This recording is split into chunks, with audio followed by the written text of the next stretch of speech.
បាទសូមជម្រាបសួរបងប្អូនជាទីគោរពបាទនេះគឺជាទស្សនវិជ្ជានៅអឺភូមិបណ្ដែតទឹកដែលមានឈ្មោះថាកំពង់ភ្លុកបាទកំពង់ភ្លុកហ្នឹងគឺជាឈ្មោះ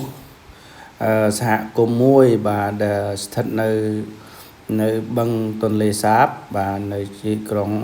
ហើយសៀមរាបដែលមានចម្ងាយខ្ទង់50គីឡូម៉ែត្របាទចឹងអ្វីដែលចាប់អារម្មណ៍បំផុតគឺនៅពេលយើងទៅដល់កំពង់ភ្លុកជាពិសេសក្នុងរដូវភ្លៀងនេះបាទពាក់កណ្ដាលរដូវភ្លៀង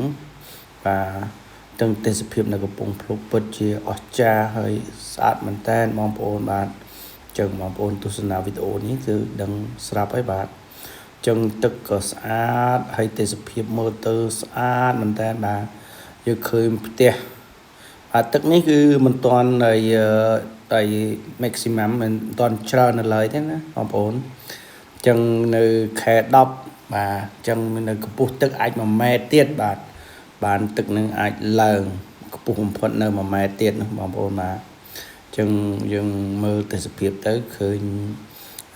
បងប្អូននៅសហគមន៍កំពង់ភ្លុកហ្នឹងគាត់បើប្រុសគាត់ធ្វើជាអ្នកបើកបរទូកសម្រាប់ដឹកទេសចរមកមើលទន្លេមើលភូមិហើយចំណែកបងប្អូនស្រីវិញគាត់ធ្វើជាអ្នកបើកបរទូកដែរប៉ុន្តែសម្រាប់ទូកដៃបាទបើនិយាយអំពីការជិះទូកដៃបាទគឺពិតជាល្អមែនតើបងប្អូនជិះនៅក្នុងឆ្លងកាត់នៅព្រៃលិចទឹកបាទនៅតាមក្រោមដើមឈើបាទដើមឈើគឺពិតជាស្អាតណាស់បងប្អូនអូស្អាតមែនតើបងប្អូនមើលនេះអានេះគាត់ជាការថតរបស់ខ្ញុំបាទសង្ខេបនេះមើលបងប្អូននៅទឹកច្រើនហ្នឹងគាត់អង្គុយស្ទូចត្រីបាទគាត់បងសំណាញ់ជាពិសេសអង្គុយស្ទូចត្រីបងប្អូនមើលទៅexciting មែនតើបាទពិតជារំភើបមែនតើបាទការរស់នៅរបស់គាត់ល្អហើយទឹកយើងមើលឃើញបែបនេះបានតែក្នុងរដូវវស្សាទេណាបងប្អូនគឺទឹកច្រើនគឺចាប់ពីពាក់កណ្ដាលខែ7ខែ8បាទខែ9ខែ10បាទបើខែ10គឺដល់កយបងប្អូនអូស្អាតហួសហ្មងបាទ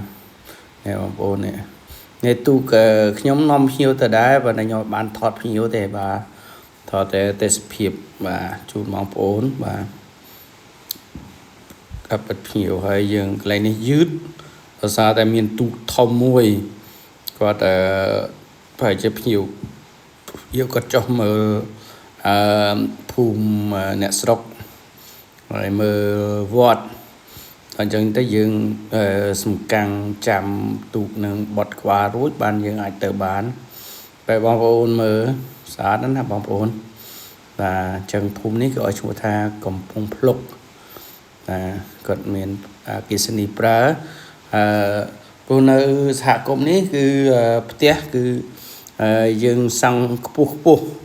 បាទដូចផ្ទះបងប្អូននៅទូទាំងប្រទេសដែរបាទអញ្ចឹងយើងមានភ្លើងមានតំបន់ហើយភូមិបណ្ដែតទឹកមួយផ្សេងទៀតអាហ្នឹងគាត់មិនអាចប្រើបង្គោលភ្លើងអញ្ចឹងបានទេបាទគាត់ប្រើសូឡាបាទនេះបងប្អូនមើលនេះទឹកចិត្តលិចដល់កន្លែងចដដាក់ស្បែកជើងដល់អីបើខែ10បាទពាក់កណ្ដាលខែ10ទឹកនឹងឡើងផុតលេហ្នឹង